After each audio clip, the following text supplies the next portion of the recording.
like I said, you was not even 4 or 5 years into the game when I seen you sitting there and I said, yo, come here, I got you. Let's do an interview.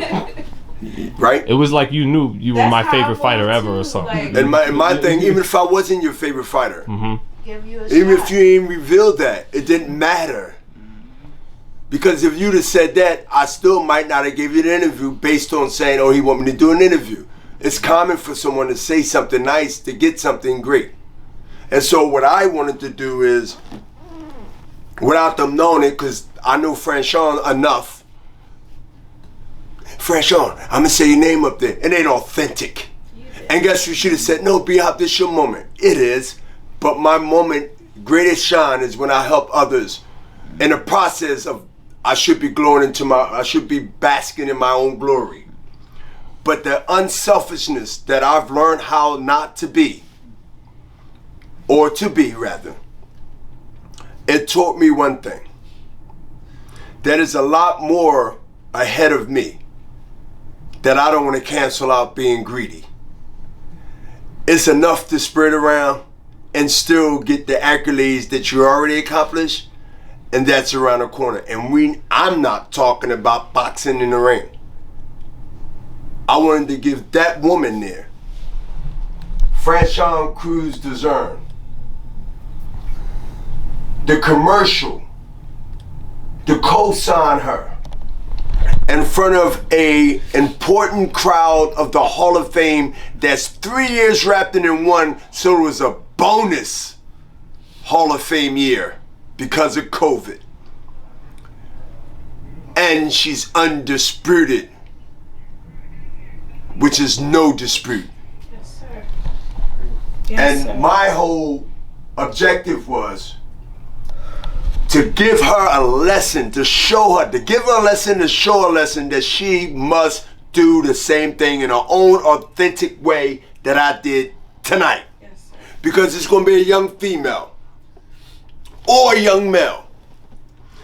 When she's put her blueprint in the history of boxing and passing the torch, is passing the torch on all fronts. And one of them is, put your hand down there and say, if you really want this, I got you. Because the credibility is built now from her to establish legacy. Take this Hall of Fame in, Franchon. Yes, sir. Because you can't teach it. You have to experience it. Yes, sir. And I want her to experience it because she got 1 foot in, and the second foot would be her deeds and her accomplishments here on.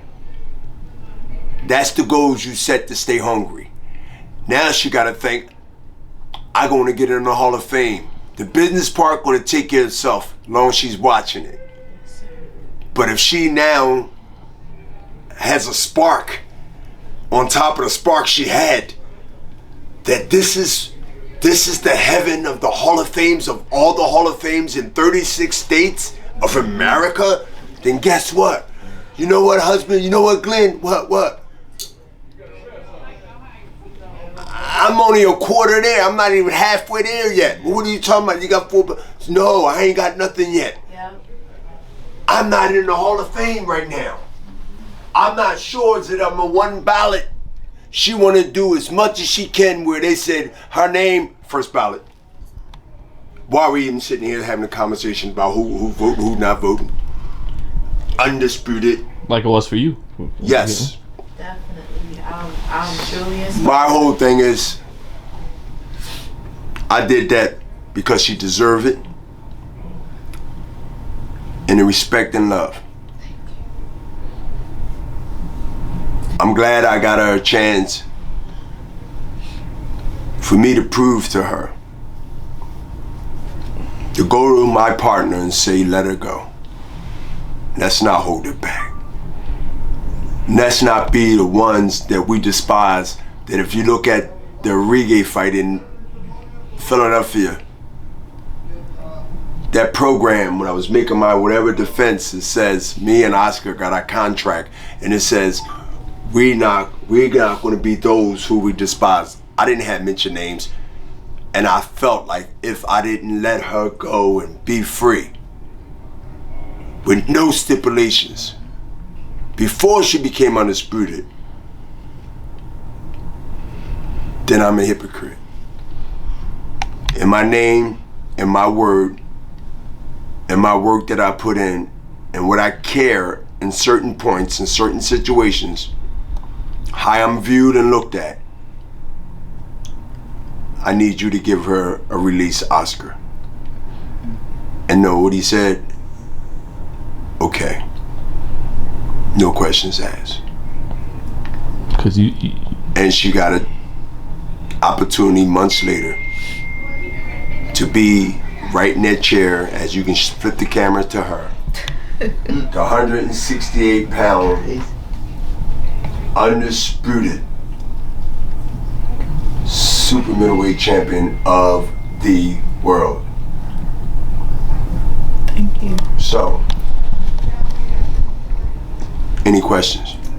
well, just to talk about what you mean with Franchon, because if you hadn't have done that, you'd be maybe doing what the promoters had done to you during your prime. You know, the Don Kings and all the names that you didn't mention, and I don't have to mention names. Right. And it's not just one particular promoter.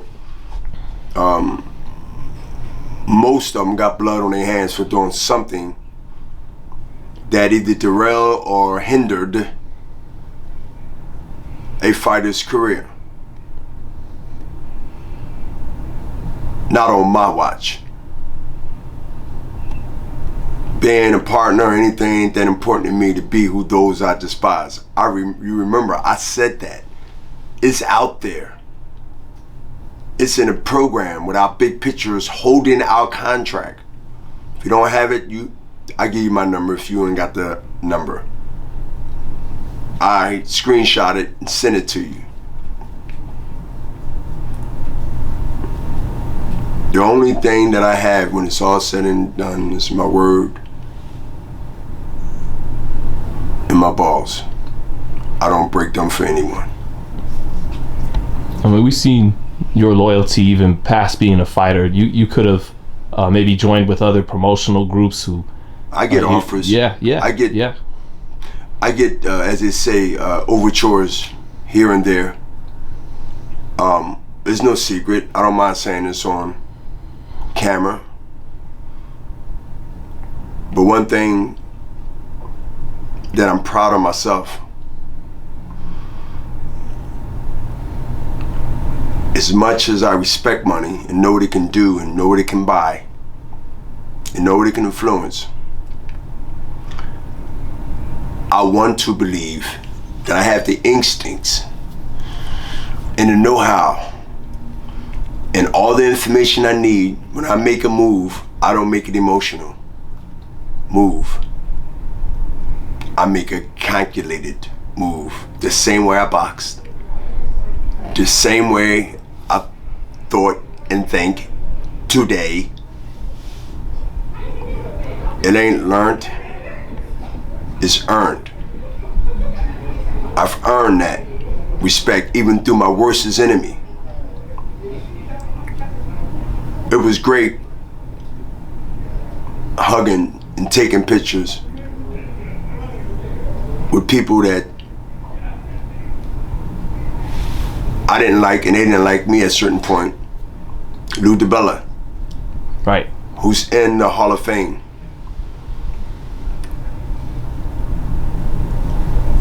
You don't have to forget, but you should learn. It was a great night. A little long because of things that I had to do early on, but I did get in that bed, didn't make it up, and got about an hour or two of rest, an hour and a half.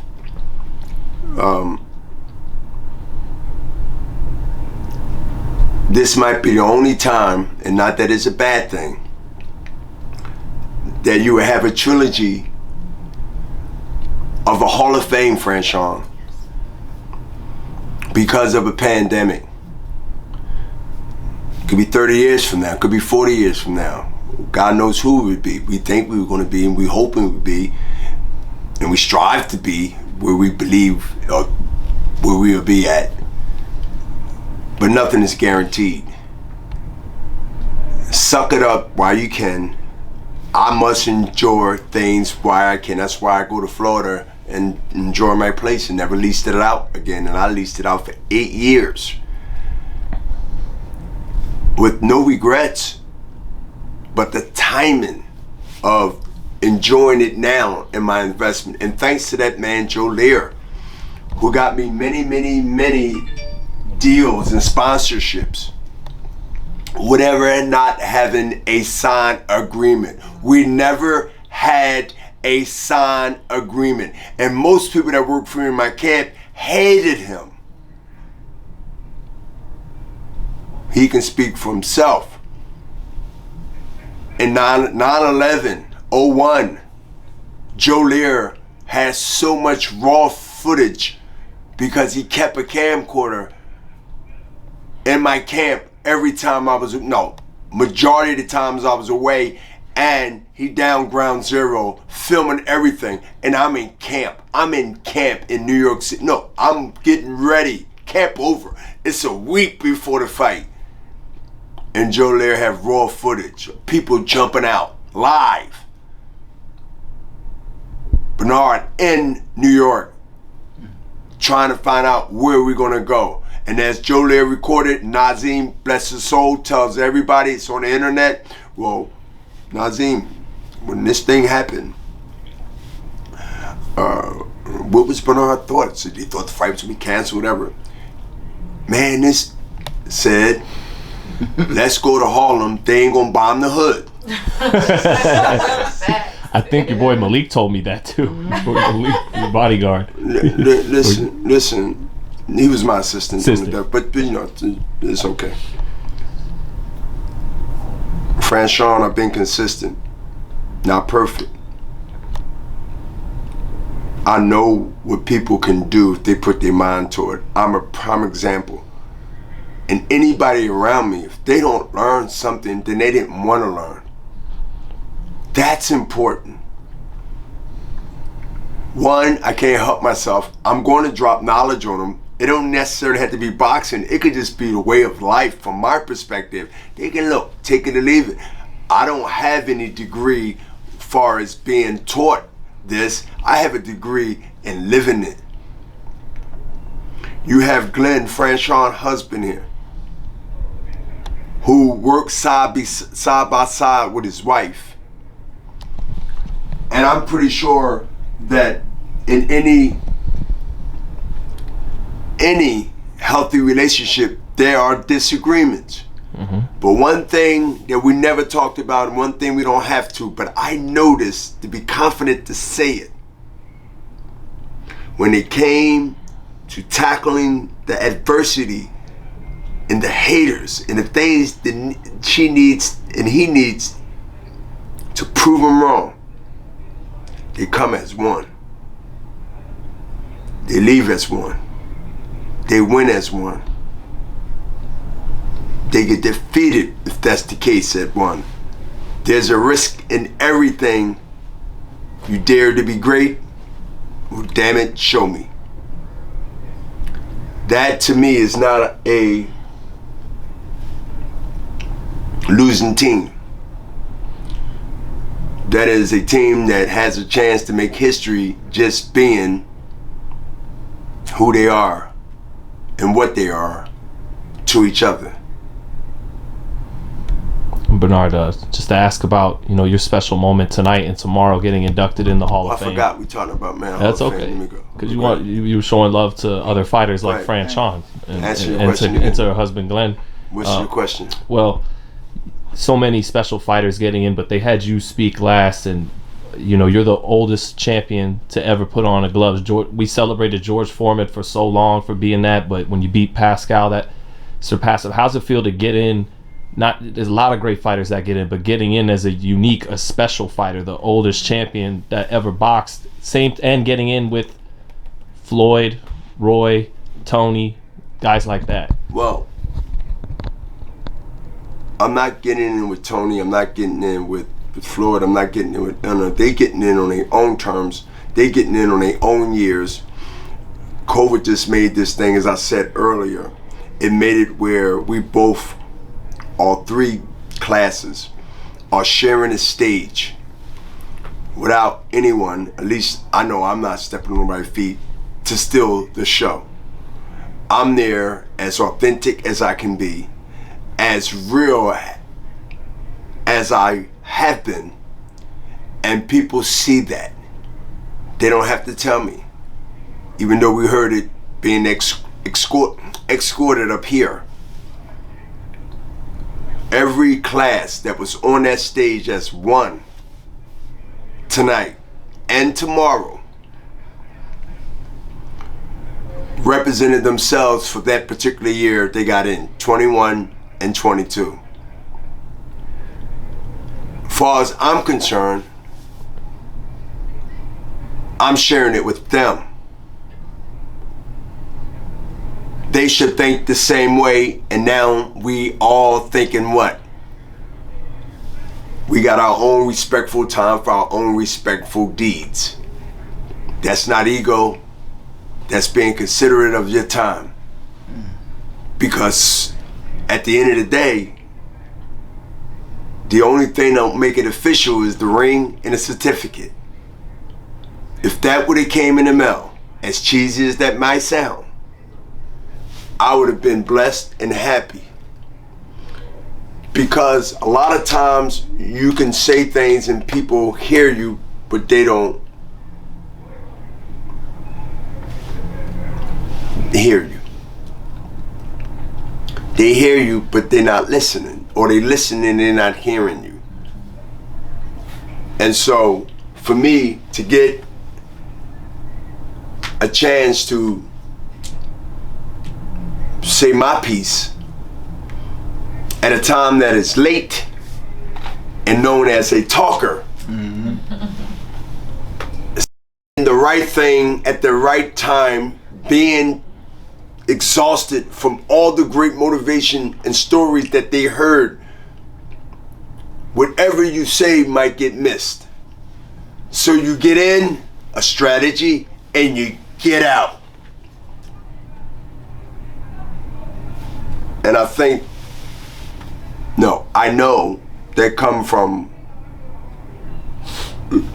learning it from speaking, watching YouTube, different speakers, of motivational speakers.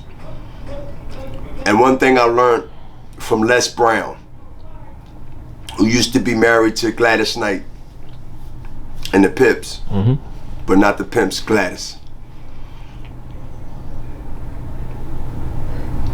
Be conscious when you open your mouth. You tell the world who you are. I've been conscious ever since. I'm gonna say that again. Be conscious what you say out of your mouth. You tell the world who you are. I've been conscious ever since.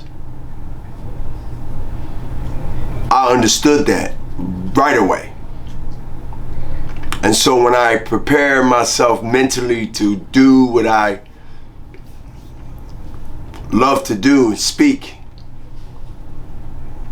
I'm conscious of that. And that's why I flowed up there tonight. Being the last out of good 8-9 speakers is not an easy task. Because 9 out of 10, everybody said a little piece of the things that you was gonna say. So how do you, I'm gonna use the word that we heard for the last 2 years, pivot,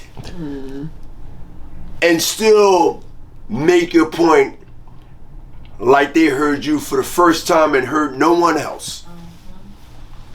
Now, how can I articulate that and tell you that was my thought and that's how I felt I delivered? Because I'm still thinking right now, and as my brain don't shut down until I sleep and close my eyes. I'm in competition, which is a hell of an opponent. It's what I did in the ring in life to be the people's champion that never loses the belt, never dies, even when he's living, even when he's living even when he dies. Mm-hmm. I have the platform to be that, called credibility. In the health, in the voice. You think I'm just gonna stop and be in what they call a happy retirement and muzzle myself? One of the worst sins in the top 5 is having knowledge and take it to your grave. That's a really selfish, vindictive person that would even attempt to think that way. I'm on a mission. Tomorrow we will ride in that car. They still want my list by tomorrow. That's gonna be right. And it's gonna be, I had 2 parades, that's gonna be emotional. But I still have that prison mentality. There's no crying in jail. You won't see that. Doesn't mean I'm strong, doesn't mean I'm weak. It's just telling you I must keep myself, is the word composed? Yes. It sounds like it's just a part of you that'll never leave you. It was stuck in there from those years. And okay, I need therapy. It's yeah, okay. I need therapy. That's my therapy. Hey, you took your therapy out on these guys in the ring. I need therapy. Okay. And I don't want to keep. I'm about to go grab. Okay. No, I'm fine. Oh, I'm fine.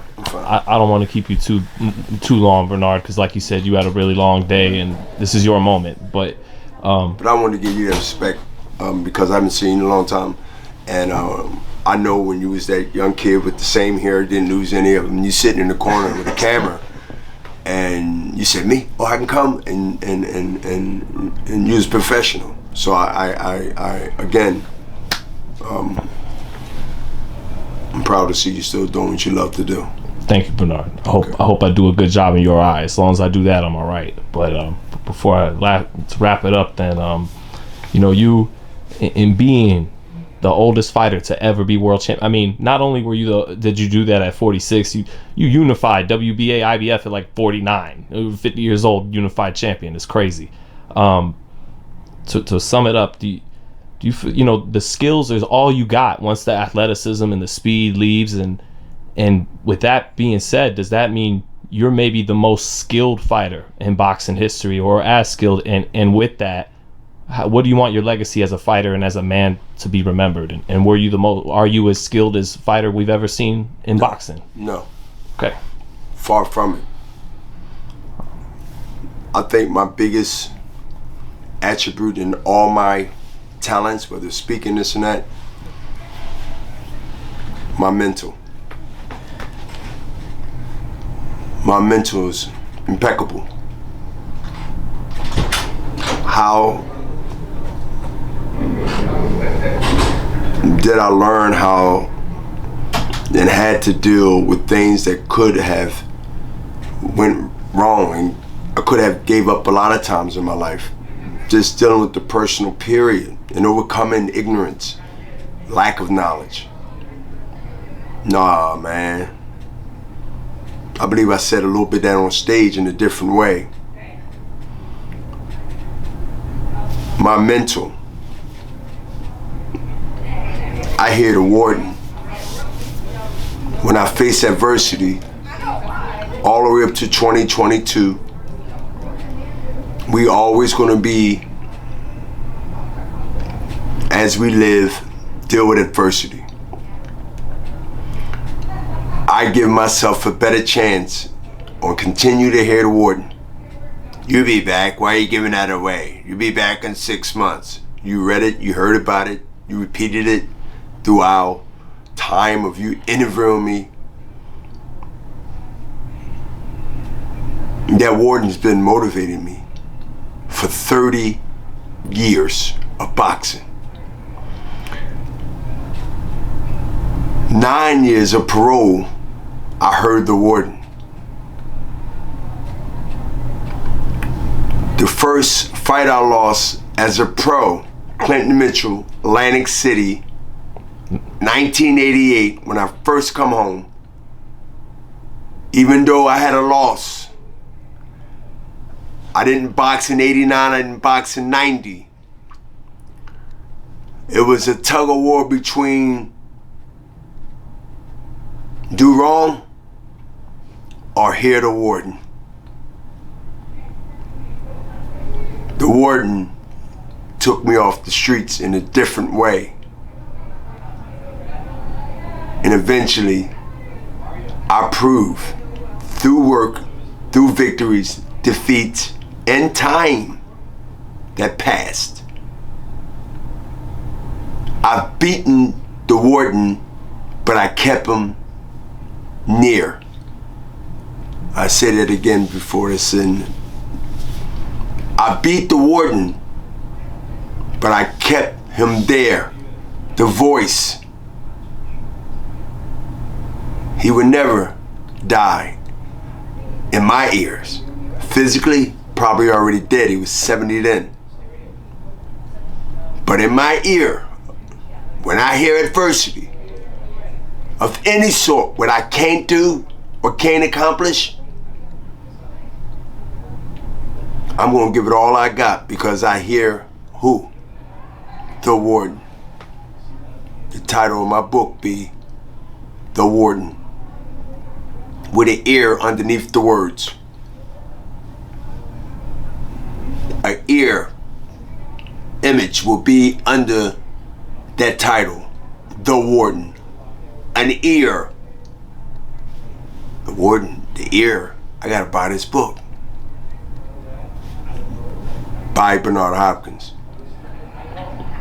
Documentary 2 called The Warden. Is it going to be called The Warden 2, Bernard? The book. But you mentioned a documentary 2 coming with the book eventually. It's going to be a docu-series. More than one.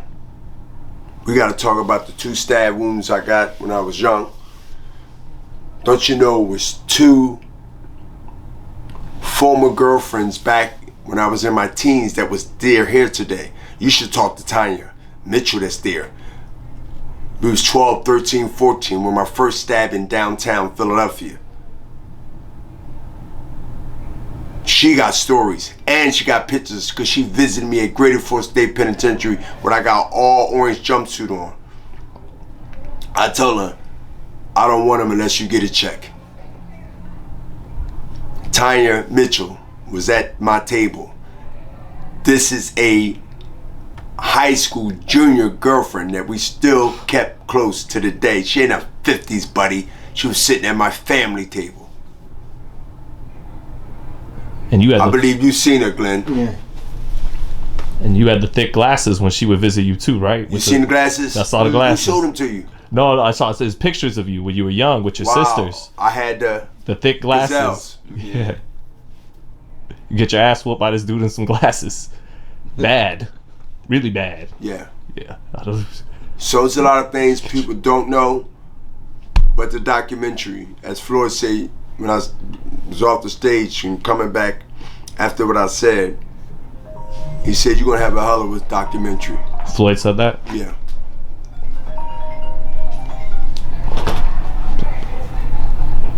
We all follow each other from a distance. Work recognize work. Legends recognize legends. We might agree to disagree, but at the end of the day, our roads was different, how we got there, but we got there. Yeah. But one thing for sure, as of 2022, I haven't seen an Ivy Hill College guy become world champion in boxing. I haven't seen a Yale, Sanford, Duke, Villanova. And that's not denying these patients because rich kids don't fight, they don't have to. Poor kids do. I think that was the most profound speech and a quote that I said that nobody can disagree. Show me a rich kid that box. No. No. Moving on, they say You don't like that brand? No, it's good. It's good. Or you want Gatorade? Come on in. Y'all been coming in. Come on in. Okay, here, come on. Come on in. Have a seat. Have a seat. No, you sit down. No, Hold on, the edge over here. No. Take all that stuff. Good to see you, man. I got a seat for you. Thanks, brother. I got a seat for you. Congratulations. Thank you. I didn't know you was in the house. I'm here, brother. Yes, sir. I'm glad I you. miss you going to the Hall of Fame. Yes. You get a chance to see the great. It was kind of long, but I think that they did a good job giving everybody a chance to get their accolades and stuff, man. And 2020 was my year, but I accept the process of the recognition. But I was content and satisfied without any kind of damn, we ain't get a chance to get, COVID did a lot of damage. But listen, don't you know how this man been with me over 20 years? He did my first sponsors and stuff, and we still flew across basically the country or one state from another to get here on the West Coast or whatever. But let me tell you something, Phoenix, Arizona. Right. Let me tell you, man. To get the recognition 2 years later on the hard work and all the things you have to do to get in a house of greatness. Hey man, it's a really good. It's been sunk in, but Glenn, when you get a chance to go through, and tomorrow, like I told you, tomorrow might be a little emotional, but you won't see me show it. But in my mind, it hit me. I'm content with it because of the delay. My point is, every big moment in my life, my second part of my life, especially dealing with achievements, Franchon, it was always something to block the glory of a celebration of what I've done. 9/11, Felix Trinidad. The accolades had to wait, and it still ain't the sting that you would get when it actually happened. See the moment, see Franchon, when the moment, there's like somebody's being at the altar and they giving their vows and they go through the ritual of the words, but he forgot the ring, but we still want to go through it, but the feeling is not there. So when you get into a situation like mine, you look at the big moments in my career, the Trinidad fight, how did that get overshadowed? 9/11. But look what it done, and look what the trauma, if I wasn't as strong, but I understand to talk about it, not to hold it in.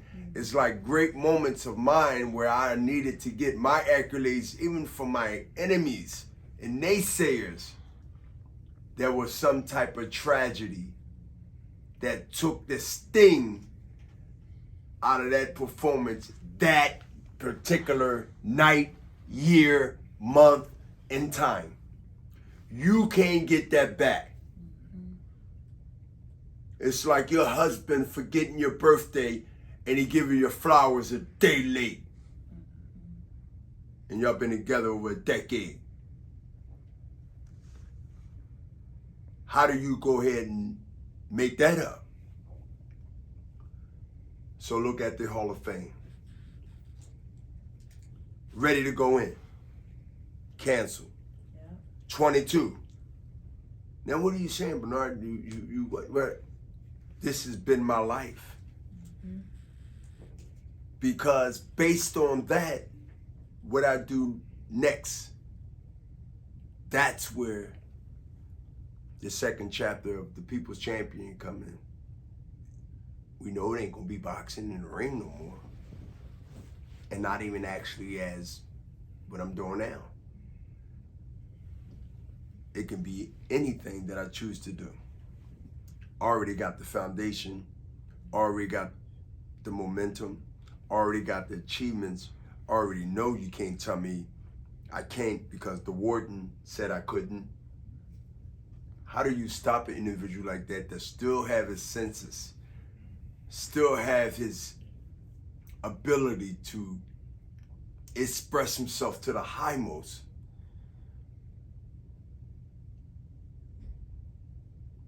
The gig is up when the gig is up when they stop underestimating me. That was one of my quotes today. It shook everybody at the table, and people weren't even at my table. I said, you know, my biggest fear, let me hear it, is when people stop underestimating me, then the gig is up. When people stop underestimating me, whatever they underestimate me about, I gotta pack it in, it's over. Not that it's a bad thing, it's over. I just don't have them thinking like they was thinking that made me help be successful. There was two characteristics of your speech that I really liked that are a common trait anytime you do public speaking. You mentioned your time in the penitentiary and how you rose from that through boxing, but you always look towards the future. And I thought it was great that you mentioned her, because she doesn't have as many fans as Bernard Hopkins right now. She do now. But you keep giving her that notoriety. But she do and now. that rub. You get what I'm saying? She will, or maybe she does. You know what I mean? I know why she will. Because now she has something to prove that I'm not a liar when I said that. And she got to prove to herself, but she got a foot in the door. It ain't all in all, but tonight was to put people on notice. Like I did when I took some bold steps in my career, whether it was the flag down in Puerto Rico, whether it was saying things that people open their eyes up. I put them on notice now to motivate her. That this is the second chapter. You might get 3 or 4, hopefully, depending on if that's what you want to do. But it has to be on your terms, but you have to earn it. They're not giving you nothing. They ain't give you this.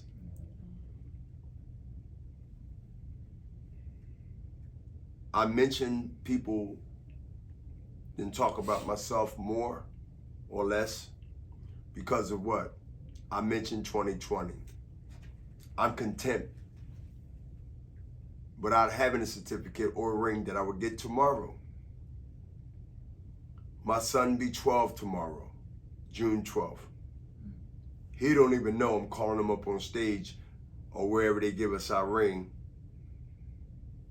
And being great in school, already being asked to play either football or basketball, but his academics is off the chain. Bernard the first, I'm a junior. That ring is his birthday present. He already know to put it up when he gets it. I haven't even told him yet. I'm sticking to that. It's not that I don't appreciate the ring. I'll take a picture of it. But I know for him to have that experience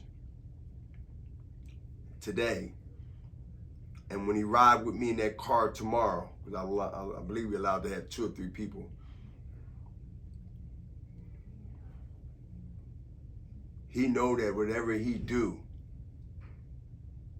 and it's not gonna be boxing, I hope, he has to be great at it. To keep the legacy that his dad started in the Hopkins family on both sides of mother and father, who fell short of a greater legacy that I know they wanted to give us because of a lack of education, lack of the time, or just the way of life at that time. But there's no excuse for us. There's no excuse for me to learn from history. And I can complain about it like generations that's justified. But when you gonna do something? I got a chance to change the narrative in my family on both sides, mother and father, as they rest in their grave. To say this generation And when I'm gone or still here, Pop, grandfather, great-grandfather, when they start going through the archives, when they start going to the accessory.com or the places they find out of their roots, there's Bernard Hopkins Jr. there, who started this Hopkins legacy. And it don't necessarily have to be boxing or athleticism. Because this worth and these finances went to schools that I hated school. I never went to 9th grade. I went to the penitentiary. But I spent thousands over the year. My daughter just graduated from Pace the other day. She's staying in New York for her master's. And she got a 4.0. She's been fighting for the last 3 years, 3.7, 3.8. And she got the 4.0 and she graduated and staying for her master's. And got 2 internships, not internships, 2 offers to work. You must take communication, Trish, or I ain't gonna pay for it. She smashed it. I need you. You must take business. I got these 50 properties. They're gonna be in, you're gonna inherit all of them. It ain't necessarily gotta be the son. She's 23.